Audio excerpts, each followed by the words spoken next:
Hi everybody, I'm back with you again because we're now having a live session and we'll try and answer myself and the rest of the board as required. Gosh, all sorts of things happening here. We'll get there in a minute.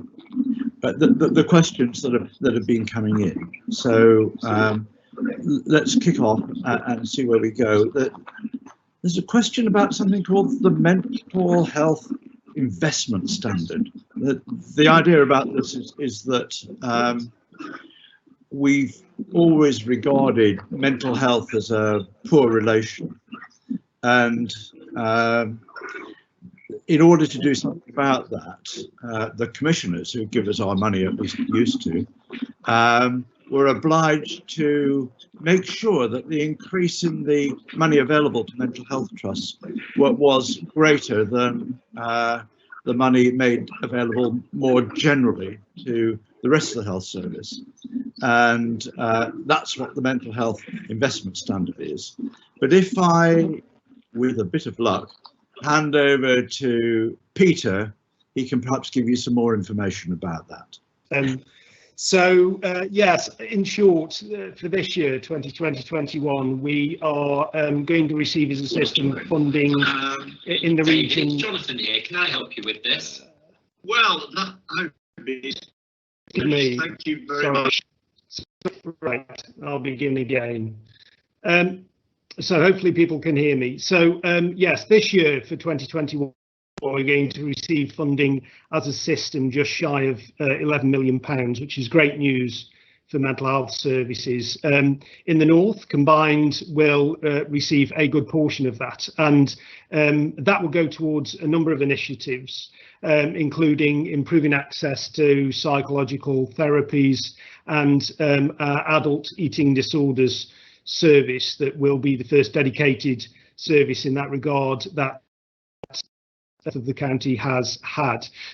By the time we reach the end of this financial year, March 2021, we will have delivered, we expect to deliver over 50% of the expectations, the ambitions within the long-term mental health plan, utilising that mental health investment fund, which continues next year and the following year. So I'm really pleased to say that I think by the end of this year we'll be ahead of the curve in relation to those various programmes of work that we have the ambition to deliver.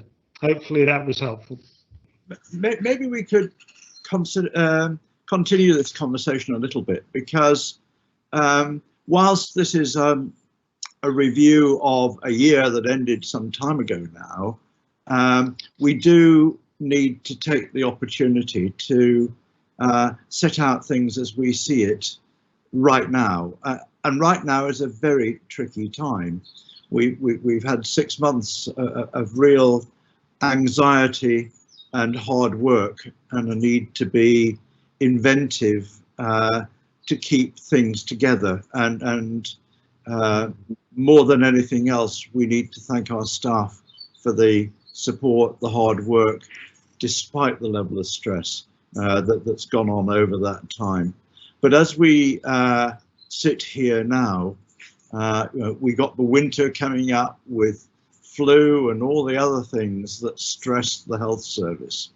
How do you see things working out as best you can, given that if we look at the latest figures, that there is a re-emergence of COVID, not to the levels of before, but certainly to a worrying level. Yeah.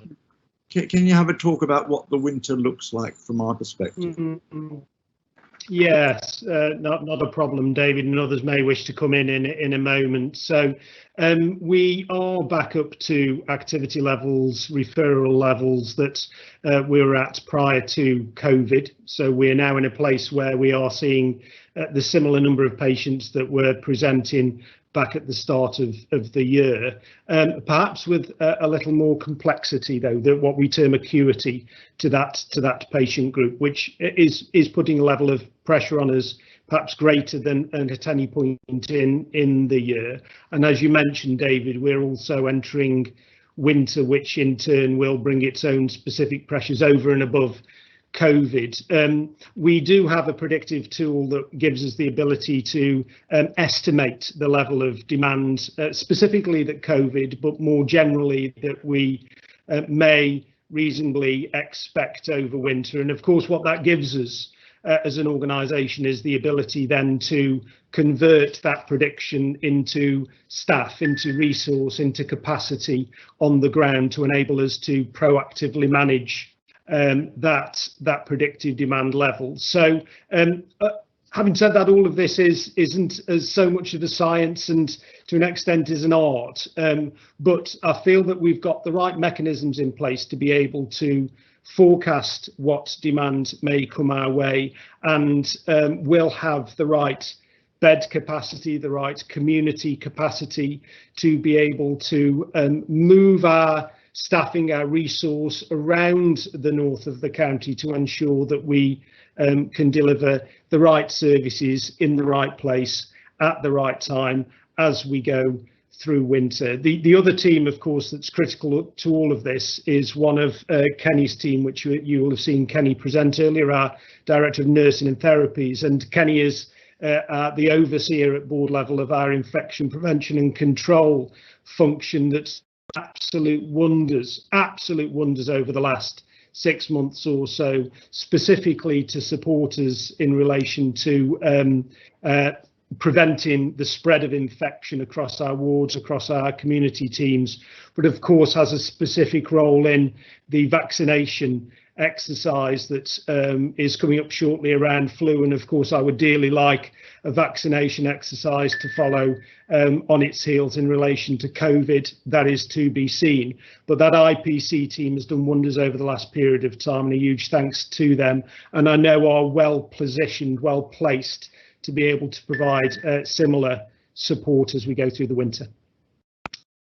Thanks very much. While you were talking, we had a question in from Ian Syme about drug and alcohol substance misuse services, and that's been a really difficult area for us, hasn't it, over the last year or two in particular.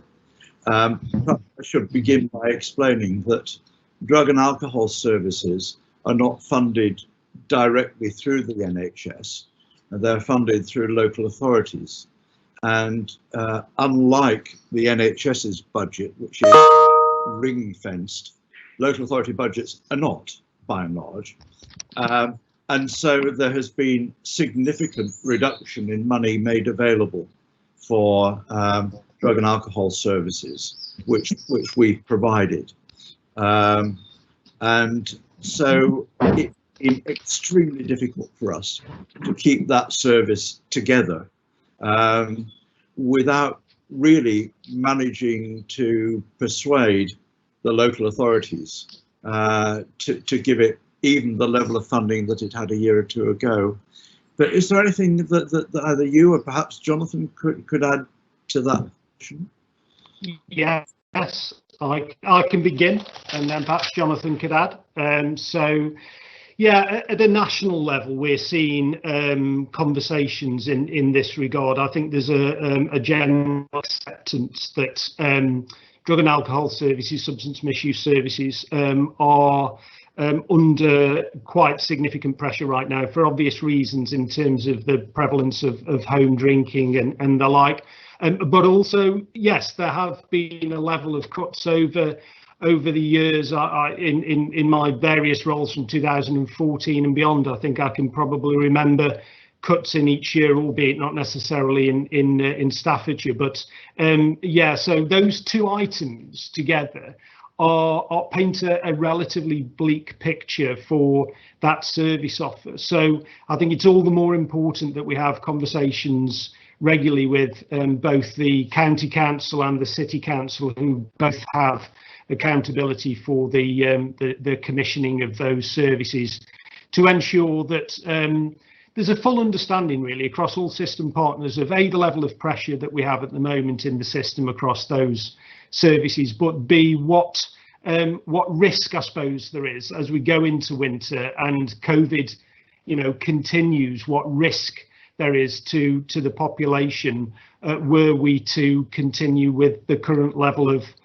funding. And the hope and expectation, of course, from there is that we can, as best we can, collectively redirect resources into those services. I don't know if you want to add anything to that, John, in terms of where we are at the moment with partners. Yeah, so obviously the funding cuts that have been made to substance misuse services have been really challenging for us to manage, not least the impact on our services and service users directly, but actually it has meant fewer staff in those services to support service users.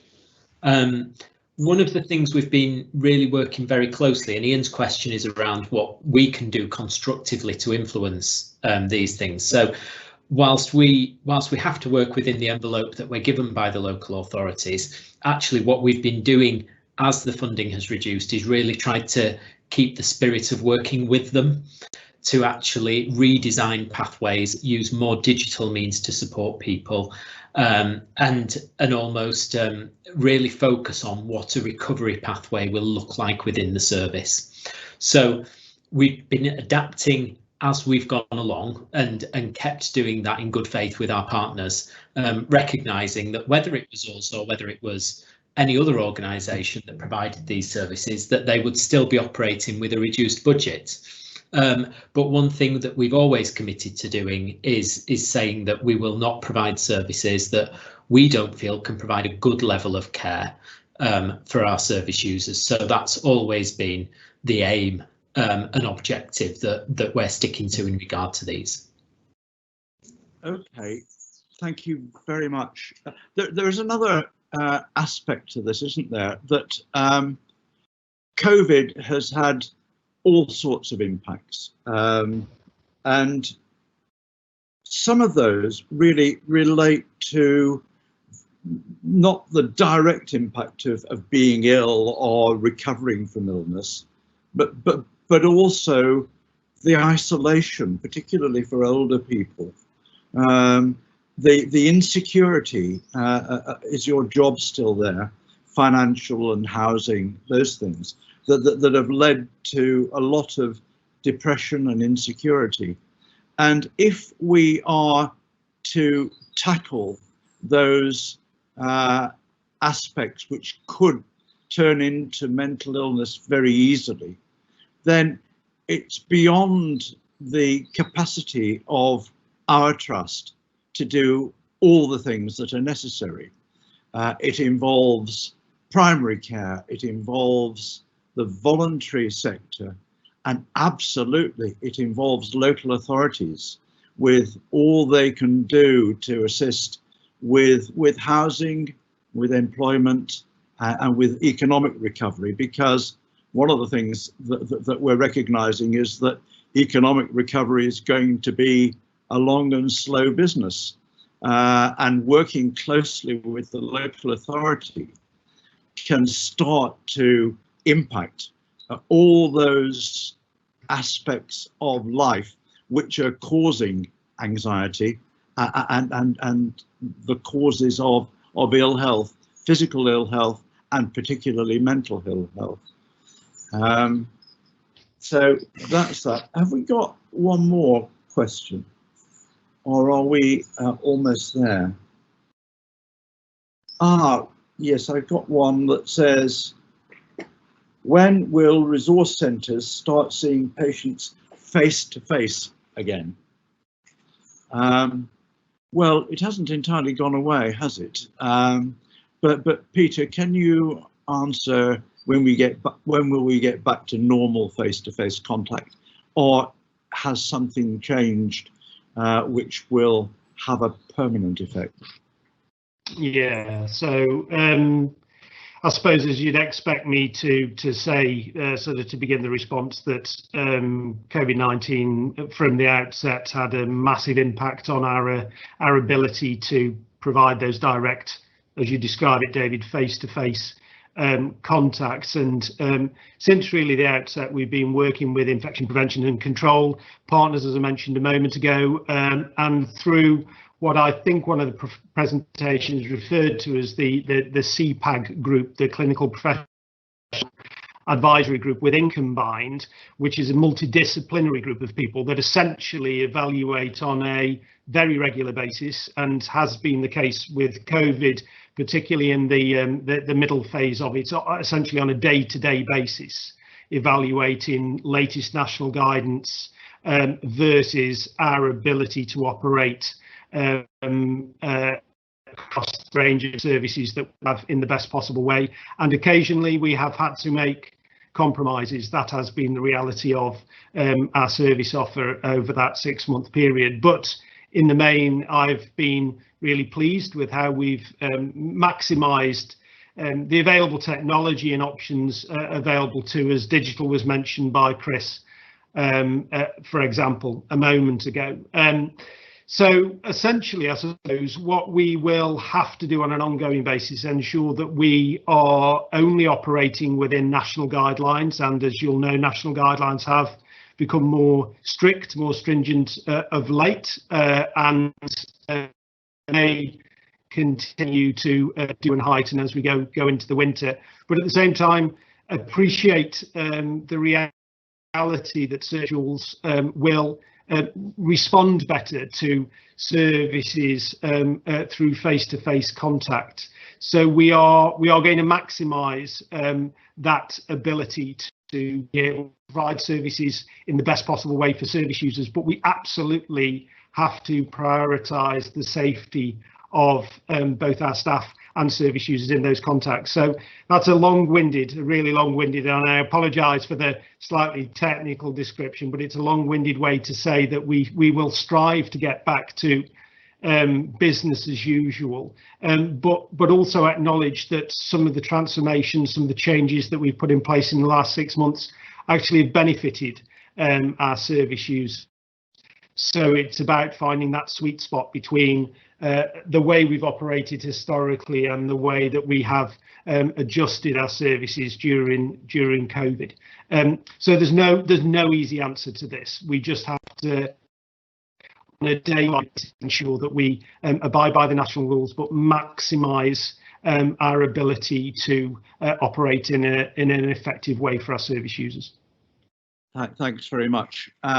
I was talking to a psychiatrist this morning about apps for younger people. You know, they nearly all got mobile phones, and there are various apps that are available to assist people who are anxious.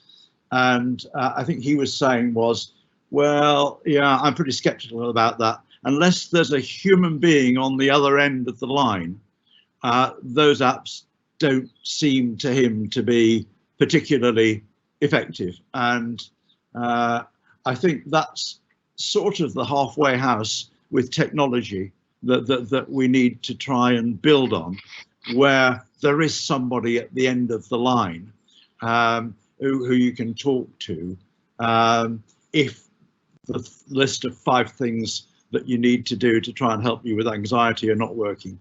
And that's the sort of halfway house that we are going to probably inhabit in the years. Yeah. Okay, are there any other questions? I think probably we're at the end of that.